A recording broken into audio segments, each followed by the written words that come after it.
Bem-vindos a mais um Frente a Frente Legislativas 22. É o último desta série de debates nas televisões, pelo menos nos Frentes a Frente. Esta noite, dois partidos que podem ser aliados numa governação a partir de 30 de janeiro. Algumas das propostas que defendem são opostas, em alguns casos, e por isso importa saber o que os distingue e em que pontos podem ceder cada um para uma eventual negociação. Esta noite, em direto, RTP1, RTP3, aqui nos estúdios do Porto, frente a frente, Rui Rio, presidente do PSD, e Inês de Sousa Real, porta-voz do PAN. Boa noite aos dois, bem-vindos mais uma vez.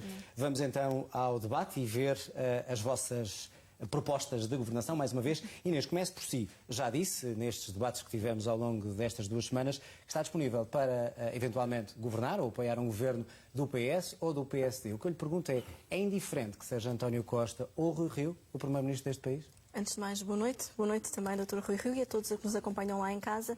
Para o PAN, aquilo que é fundamental é conseguirmos fazer avançar as nossas causas. E há algumas linhas vermelhas que temos, há avanços que temos que também conseguir em matéria de progresso civilizacional, seja na matéria de proteção animal ou ambiental, mas há também reposições que temos que fazer do ponto de vista democrático. E aqui não posso deixar, desde já, de assinalar que para o PAN é fundamental repormos alguns retrocessos que tivemos em matéria já lá democrática. vamos, mas a minha pergunta era muito direta. É indiferente ser este senhor ou António Costa o primeiro-ministro de Portugal para o PAN? É importante, de facto, que refira isto porque não é indiferente aquela que seja a posição, não só de Rui Rio ou de António Costa, relativamente, por exemplo, à reposição dos debates quinzenais. Eu recordo que foi pela mão, precisamente, do Bloco Central, de PSD e PS, que se acabaram com os debates quinzenais na Assembleia da República, arredando assim o Parlamento daquela que deve ser não só a participação e o debate com o Primeiro-Ministro, mas também da decisão governativa. Mas foi também pela mão do Bloco Central que se aumentaram o número de assinaturas para as petições, fazendo até Portugal descer no ranking em matéria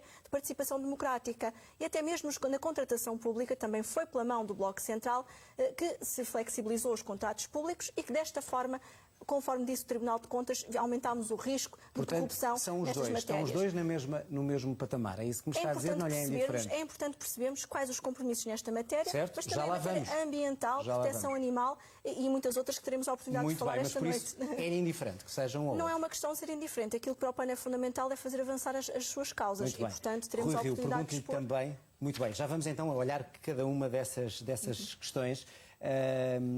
Para um partido como o PAN, que tanto pode aliar-se com o senhor, se for Primeiro-Ministro, como António Costa, pergunto-lhe também se há uma confiança total ou se estamos aqui a ver quem é que oferece mais.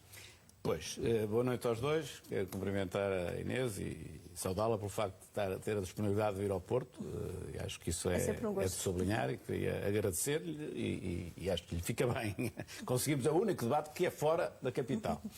Depois também queria elogiar esta atitude que o PAN tem, que é exatamente a mesma que o PSD tem, que são praticamente os dois únicos partidos que têm, que é uma abertura à negociação. Portanto, nós temos consciência, quando há uma eleição democrática só ganha um, não podem ganhar 2 nem 3, que dificílimo alguém ter a maioria absoluta, eu se ganhar vai ser difícil ter maioria, e o PS a mesma coisa, temos de ter disponibilidade para conversar. O PAN tem mostrado essa disponibilidade, o PS não, fecha-se. Votam PS, vão votar na instabilidade, que não fala à direita, não fala à esquerda, não fala a maneira... Mas, portanto, o facto do PAN poder aliar-se consigo ou com António Costa é indiferente?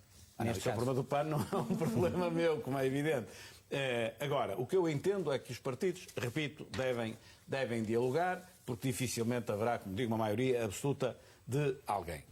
E também folgo em ver que o PAN coloca agora aqui um assunto diferente do que seja apenas os animais, ou apenas a agricultura, outras linhas vermelhas. Coloca noutro patamar, no patamar do regime, e bem, e também estou de acordo com isso. Dizer só o seguinte. Primeiro, a doutora Inês de Sousa Real diz Bloco Central, Bloco Central, Bloco Central. Bem, 81% da Assembleia da República são deputados do PSD e do PS, portanto é evidente que em muitas circunstâncias votam do mesmo lado, outras vezes votam de lados diferentes. Também votei coisas provavelmente, não é provavelmente, votei de certeza do PCP, do Bloco de Esquerda, do CDS, do PAN, exatamente, e o PAN do PSD, Aliás, coisa que antigamente não acontecia, acho eu, e agora passou a acontecer. Relativamente às questões de regime, se quiser pôr as questões de regime em cima da mesa, estou... Muito bem, vamos às questões de regime só para fechar esta questão das alianças, porque eu acho que são importantes para as pessoas perceberem o que é que contam. Como é que olhou para o facto de António Costa, no debate que fizemos, em que Rui Rio esteve frente a António Costa, como é que olhou para o desafio que António Costa disse? Ou seja, se o PAN tiver um grupo parlamentar razoável, é com ele que vamos governar e fazer isto. Ou seja, é quase descartar a sua oferta para eventualmente apoiar? Não, mas é que eu não fiz oferta nenhuma. O Dr. António Costa falará com quem quer e como quiser. O que eu demonstrei é uma disponibilidade, que é a mesma disponibilidade que eu peço aos outros. Portanto, eu se ganhar as eleições, dificilmente será com maioria absoluta. Portanto, vou ter de negociar para poder fazer um governo, para poder aprovar os orçamentos, para poder andar para a frente. Se não tenho maioria absoluta, não vou poder fazer exatamente aquilo que quero. Tenho de negociar. E o Dr. António Costa é exatamente a mesma coisa. E é isso que ele diz que não faz. Tem maioria absoluta, está tudo bem. Não tem maioria absoluta, diz que não fala connosco, diz que não fala com a geringonça, isso eu compreendo, porque a geringonça vai-lhe pedir o mesmo que lhe pediu há um mês e meio ou 2 meses atrás e que ele não deu, então ia dar agora. Aliás, ele exibe o orçamento de 2022. Quem é que vai aprovar o orçamento de 2022? Só o PAN é que votou com o PS. Não chega. Se depois... vocês votaram... está bem, pronto, mas se nós o tivéssemos feito também, viabilizava-se. Não é? Portanto, viabilizaram... poderiam ter ajudado a viabilizar no caso de nós termos votado. Que o orçamento fosse à especialidade na Assembleia da República. Como? Demos a oportunidade que fosse à especialidade na Assembleia da República. Mas pronto, mas não chamaram liminarmente o orçamento. Vamos às questões de regime. Sim. Foram aqui deixadas duas, vamos começar pelo regresso dos debates parlamentares. Nós, com o PAN, temos alguns aspectos. Do Serviço Nacional de Saúde, eu estive a ver, passar os olhos no programa do PAN. Tem algumas coisas interessantes e que até desenvolve já mais. Vamos a várias. Vamos às questões de regime. Na questão, depois há linhas vermelhas, como sabe, na pesca, na caça, e eu quero lá ir. Mas, aí há linhas vermelhas. Vamos por aqui. Relativamente ao regime e à questão dos debates quinzenais, que teve a coragem de colocar em cima da mesa, porque toda a gente critica e depois não põe em cima da mesa para se ouvir. Aquilo que é relevante na Assembleia da República, na fiscalização, é que a Assembleia esteja capaz de fiscalizar o Governo, a atuação do Governo. Aquilo que é importante é que os membros do Governo estejam lá. Aquilo é importante quando quer confrontar assuntos da agricultura, que esteja lá a equipa da agricultura. Se for do ambiente, a equipa do ambiente. Se for da economia, a equipa da economia. E eles estão permanentemente lá. O Primeiro-Ministro deve estar? Deve. O Primeiro-Ministro deve estar. E hoje o Primeiro-Ministro vai, em média, para aí uma vez por mês, à Assembleia da República. Vai. O Estado da Nação, os orçamentos de Estado, os debates com o Primeiro-Ministro, tudo somado. Não é necessário voltar à periodicidade anterior. Agora, a questão é esta. E é isto que eu quero que as pessoas lá em casa percebam. Aquilo que são os debates quinzenais é, semana sim, semana não, uma tarde inteira, está lá o Primeiro-Ministro com a equipa governamental toda, não sabe que tipo de resposta lhe vai sair, se é do ambiente, se é da agricultura, se é da economia, se lhe vão perguntar quanto custa um quilo de batatas. Tem só que equilibrar os tempos. E a equipa ministerial toda ali, e o dia anterior a preparar as perguntas que eventualmente possam ter sido feitas. Portanto, deixe-me só terminar. Como está bem. Deixe-me só dizer. Portanto, aquilo não visa um esclarecimento, visa um espetáculo mediático. E eu acho que a Assembleia tem que ter responder a esta questão, que é uma questão, e pergunto-lhe se é uma linha vermelha. É uma linha vermelha, é uma preocupação para reforçarmos a nossa democracia. E aí, de facto, temos visões completamente diferentes. A Assembleia da República não é um mero órgão fiscalizador, é um órgão deliberativo também. É um órgão de soberania fundamental, é um pilar da nossa democracia. E o Governo não pode estar equidistante, nem à margem daquilo que é o diálogo com a Assembleia da República. Para mais quando estamos a viver um momento tão complexo para o país como a crise socioeconómica, em que é fundamental garantirmos que há uma visão de médio e longo prazo para o país e que a Assembleia da República também toma parte desta decisão. Mas, quando o PAN já veio dizer em vários momentos, sobretudo agora nestes debates, que é preciso rompermos com esta bipartidarização a que temos assistido na governação do nosso país.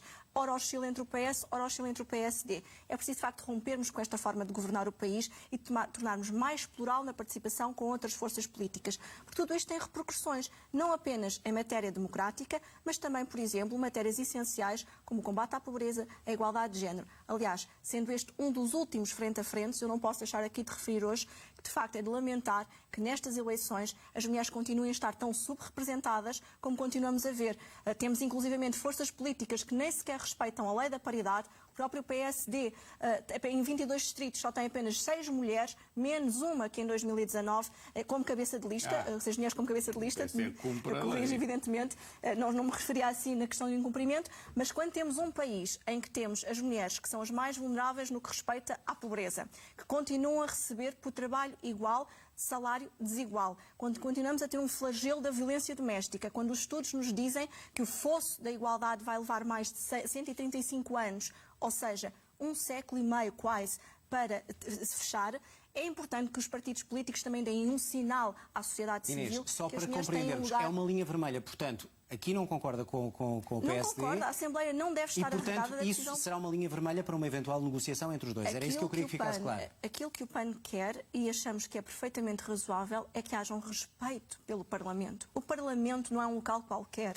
é um órgão de soberania máxima, é a casa da democracia que representa a voz do povo. E, portanto, o Governo não tem que olhar com desprezo para a Assembleia da República e achar que perder uma tarde a dialogar com a Assembleia da República é uma perda de tempo, é desprezar o trabalho da Assembleia da República. Vamos matar, desculpa, isto não é verdade. Aquilo que está em vigor é os debates, há os mesmos debates, só aquilo que se pretende é que os debates sejam uma verdadeira fiscalização e um verdadeiro acompanhamento do Governo e não um espetáculo em que, semana sim, semana não, está lá o Primeiro-Ministro para aquela berraria. E deixe-me dizer outra coisa. Então vamos para uma democracia maior. O Primeiro-Ministro vai lá todas as semanas. Para todas as semanas, vamos continuar, porque senão não vamos ver outras questões que nos aquilo que se pretende, já estamos a quase meio do debate. Se pretende é fiscalização efetiva do Governo. O Governo está permanentemente... Acho que ficou claro a vossa distinção. Inês, também há outras linhas vermelhas. Vamos a casos concretos. Eucaliptos. O PS quer terminar com o congelamento da plantação de eucaliptos. Isto é uma linha vermelha, ou seja, se não houver retrocesso, o facto de voltar esta proposta do PSD, se entrar em vigor, é um impedimento do entendimento? Bom, o PAN já apresentou na Assembleia da República uma proposta que visava precisamente reverter os apoios para a plantação de eucaliptos no nosso país e o PSD votou contra. Estar a voltar ao tempo da lei Cristas, ao tempo em que se andava a plantar eucaliptos por todo o país, em que Portugal é uma autêntica caixa de fósforos prestes a arder. É de facto ter memória curta em relação, por exemplo, aos incêndios de 2017. Mas não nos podemos esquecer que este desordenamento florestal que temos e a proliferação que temos dos eucaliptos em Portugal contribuem hoje para a degradação dos solos, o próprio processo de lixiviação e também da acidificação dos solos está a contribuir para a sua erosão e para a sua destruição e para a perda de biodiversidade no nosso país. Para o PAN é fundamental apoiarmos a que haja uma gestão florestal adequada, eficiente. O programa do PSD tem, de facto, previsto que se facilite e que de alguma forma se incentive as árvores de rápido crescimento. Nós divergimos aí em relação a esta matéria.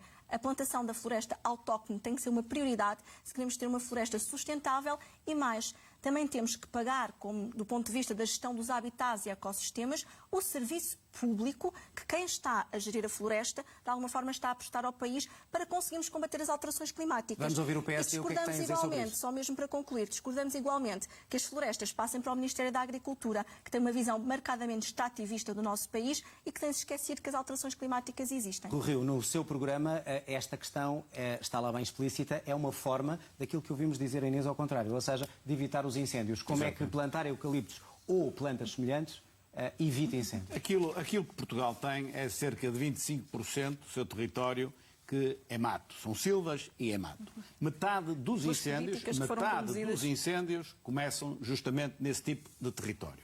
E esse tipo de território não é limpo porque os donos não tiram dele rendimento qualquer nenhum. Portanto, tem ali o mato, tem de gastar dinheiro a limpar o mato, aquilo não serve para nada. Portanto, aquilo que nós entendemos é justamente um ordenamento florestal. Nós permitirmos que sejam plantadas árvores de crescimento rápido, que dão lucro, que dão rendimento ao proprietário, mas o proprietário tem também de plantar árvores de crescimento lento e que não são rentáveis. O que é que isto acontece?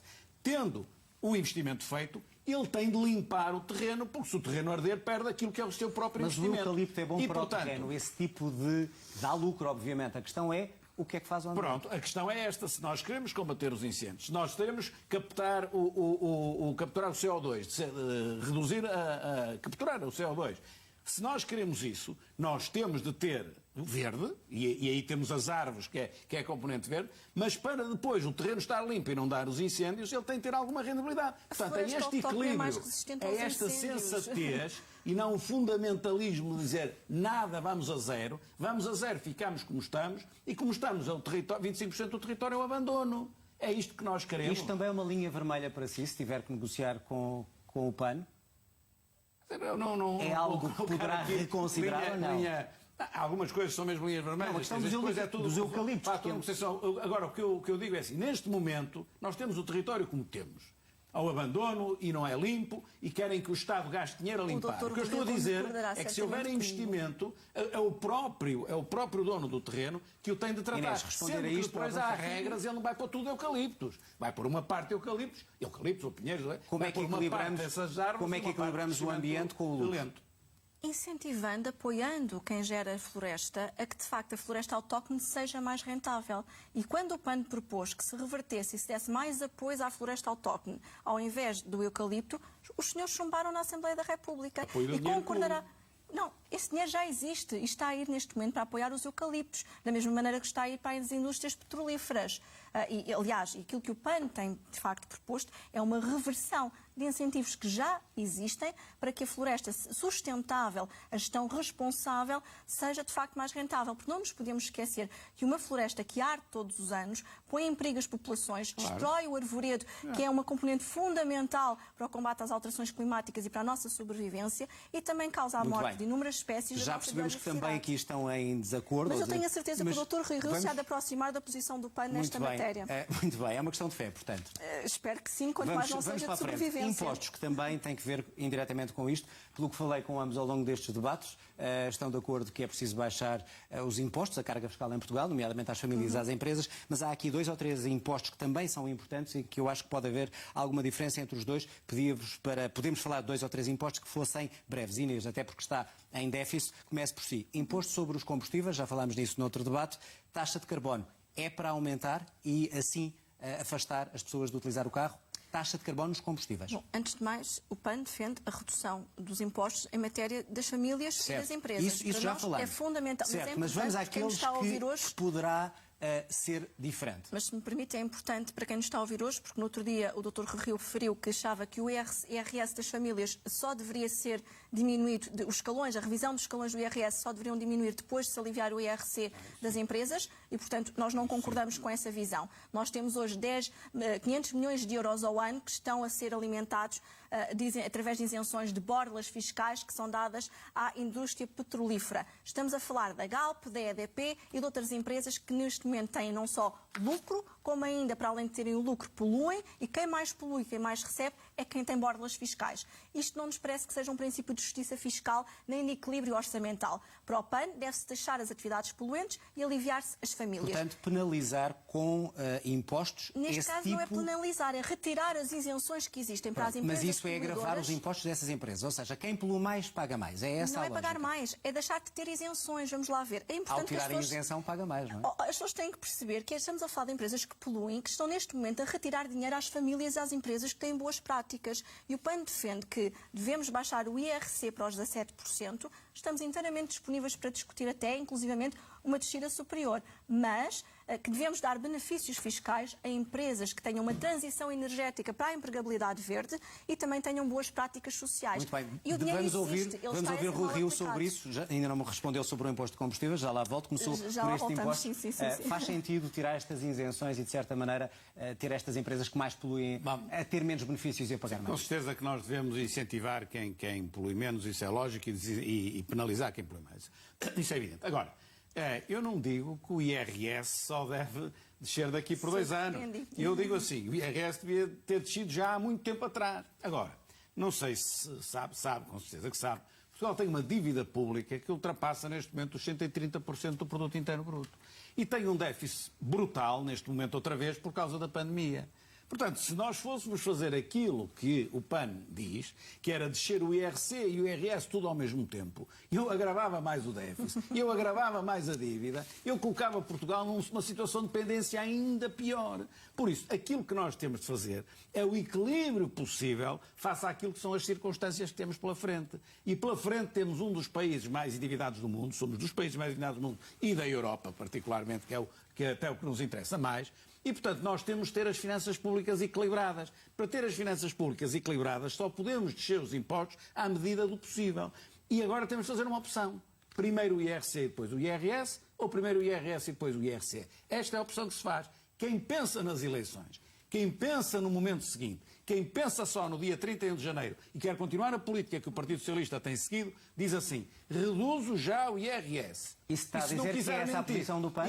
É essa a posição do PAN, a sua opinião? Não sei se o... Não, penso que quer dizer reduzir as duas ao mesmo tempo. Aquilo que eu digo é, para inverter a política económica que temos, para acabar com o empobrecimento relativo de Portugal, relativo à média europeia, nós temos de ter uma outra política económica. E essa outra política económica, que nos conduz a melhores empregos e a melhores salários, obriga-nos a reforçar a produção. Muito bem. Eu queria vários impostos, mas estamos cada vez com menos tempo, mas queria só que me respondesse. Imposto sobre o combustível, rapidamente, e responda-me, por favor, à pergunta. Taxa de carbono deve ser aumentada? É uma política que defende o PAN? O fim das isenções da taxa de carbono sobre a indústria petrolífera deve terminar, mas há uma questão que eu não posso deixar de responder. Dr. Rui Rio, o dinheiro existe, ele está a ser mal aplicado. Neste momento, Portugal está a perder para as parcerias público-privadas rodoviárias 10 mil milhões de euros. O Eurostat diz que nós estamos a gastar 3 vezes mais do que aquilo que as parcerias público-privadas deveriam custar ao país. A revisão dos escalões do IRS, custa, daquilo que nós estimamos, 268 milhões de euros ao ano. Acabar com esta isenção dos impostos na indústria petrolífera daria perfeitamente para reduzir os escalões do IRS. O IRC para as empresas. Atualmente nós temos, não só para além das PPPs rodoviárias, que inclusivamente Costa e Pina foi recentemente acusado precisamente por suspeitas de corrupção ligadas a este negócio ruinoso das PPPs rodoviárias. Mas aí estão de acordo, Inês. Não, mas eu lamento é que se concorda que o grupo parlamentar do PSD não tenha acompanhado o PAN quando propôs... Resposta de Rui Rio para avançarmos. Que as PPPs rodoviárias são um desastre, são... Com o seu grupo parlamentar. Espera aí, que são um desastre, são. Mas o que é que quer fazer? O Estado tem de cumprir os contratos. Não, renegociar as cláusulas contratuais pode renegociar, mas coloque-se do lado dos outros a ver se eles vão renegociar o quê? Portugal, o interesse público tem que estar acima dos interesses privados. Mas, se olharmos para o aeroporto de Montijo... Mas o que é que tu faça? Tem de dizer ao governo anterior? Tem que dizer ao governo anterior e ao governo... E tem que dizer ao PSD, porque o PSD na Assembleia da República poderia ter acompanhado esta vontade do PAN e esta preocupação e votado ao lado do PAN nesta matéria. Mas, quando falamos do aeroporto do Montijo e na opção Montijo-Alcochete, isto é um negócio ruinoso para o país e que ninguém fala. Estamos a falar de um negócio que a ANA escolheu a localização do Montijo. Sabemos que tribunal algum, jamais perante uma providência cautelar, vai autorizar a construção do aeroporto de Montijo. A solução da Alcochete poderá aumentar a dívida pública, que ainda agora referiu que se preocupava. Vão ter que distribuir, ou seja, a solução será Beja, não é? É porque temos 2 minutos para terminar. Temos que terminar, Inês. Estamos a falar de um custo com a construção em Alcochete de 10 mil milhões de euros a 15 mil milhões de euros. Muito bem, vou ter que dar a direta resposta sobre o aeroporto para encerrar a questão do aeroporto. Penso que terminou no dia 10 de janeiro. Eu penso que deve ter terminado o prazo para a avaliação ambiental estratégica que vai ter de ser feita e, em função daquilo que for a avaliação ambiental estratégica, o PSD vai cumprir aquilo que 10 mil milhões de euros. for equilibrado com a questão financeira, como é evidente. Em Alcochete são 10 mil milhões de euros. Começámos com uma questão importante que tinha que ver com o Estado, com o Parlamento. Temos pouco tempo para fechar este debate. Inês, começo por ti, acaba Rui Rio, porque foi assim que começámos. Pergunto-lhe porquê é que diz que Rui Rio tem mostrado desprezo pelo Parlamento, entrevista sua ao Expresso, e que se entedia, até parece que está entediado por estar na Assembleia da República. Porque, efetivamente, não só pelo fim dos debates quinzenais, como também pela forma como encara a possibilidade de participar de forma mais ativa na Assembleia da República, porque se o governo PSD estiver em condições de viabilizar um governo e de formar um governo no próximo dia 30, é importante que esteja disponível para falar com o Parlamento. Mas eu não gostaria de terminar este debate sem deixar aqui uma preocupação em relação à proteção animal. É porque o Dr. Rui Rio e o PSD... Temos de terminar, Inês. Eu sei que temos de terminar, mas queria só mesmo deixar esta nota. Pretende retroceder em matéria de proteção animal, voltando a colocar esta matéria nas mãos da Direção-Geral da Agricultura. Muito bem, temos que terminar. Temos um minuto. Os incêndios de Santo Temos um minuto. Isso seria para outro debate. Não vamos conseguir, Inês. Temos 1 minuto e meio. E isto é um retrocesso incompreensível por parte do PSD. Tenho que lhe colocar a mesma pergunta. Estas respostas não vamos ter tempo, tenho 1 minuto. Eu pergunto-lhe se sente que tem mostrado desprezo pelo Parlamento, porque é uma acusação grave. Sim, não tenho mostrado desprezo pelo Parlamento, mas naturalmente que eu sou crítico da forma como o Parlamento funciona. Eu, a primeira vez que fui deputado foi em 91, 92, não tenho dúvidas que a forma como o Parlamento funcionava naquela altura tinha uma qualidade e uma atividade muito melhor e muito superior, tem-se vindo a degradar. E, portanto, eu disse sou crítico. Agora, o que eu não sou crítico é, obviamente, do Parlamento democrático, da eleição democrática, do funcionamento democrático do Parlamento, isso é evidente. Agora, repito aquilo que disse. O que é absolutamente fundamental é que o Governo vá com frequência ao Parlamento. E o Parlamento, depois vem o polígrafo, não sei se é assim, mas eu quase que diria que não há dia nenhum em que o Parlamento esteja a funcionar, que não esteja lá um membro do Governo, numa comissão, num plenário, onde for. Para uma possível aliada, isto não é uma crítica muito grave. Para o senhor está aliado no Parlamento e despreza o Parlamento. Para mim, a política tem de ter credibilidade, tem de ser feita com seriedade, não tem de ser feita para o espetáculo, não tem de ser feita para abrir o telejornal, tem de ser feita com seriedade, como eu disse, e sem espetáculo. Muito bem. Aquilo que pretende a maior parte das vezes é abrir o telejornal com dois gritos, com um soundbite, ficou claro. Ficou claro. Rui Rio e Inês Sousa Real, terminamos mesmo o tempo, já ultrapassamos. Obrigado aos dois. Obrigado também a si. Termina aqui esta série de 2 semanas de frente a frente entre os dirigentes partidários que concorrem a estas eleições. Segunda-feira, a RTP vai realizar às 21 horas o debate com todas as forças políticas que elegeram deputados nas últimas eleições. Tenha uma boa noite. Já agora um bom fim de semana.